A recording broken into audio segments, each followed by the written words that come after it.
কথাই বাঁচায়, কথাই মেরে ফেলে। কথাই হচ্ছে মানুষের সবচেয়ে শক্তিশালী অস্ত্র।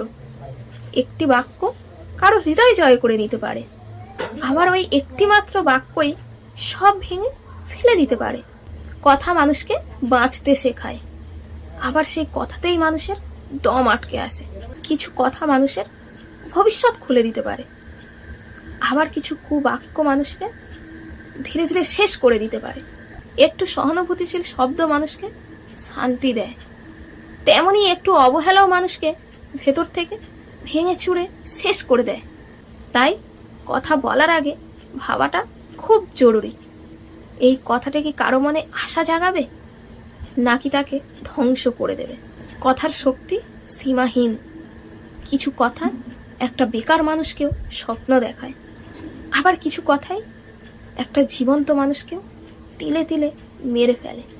তাই কারো প্রতি কোনো শব্দ ব্যবহার করার আগে একটু ভেবেচিন্তে সহানুভূতির সাথে বলাটা ভীষণ জরুরি।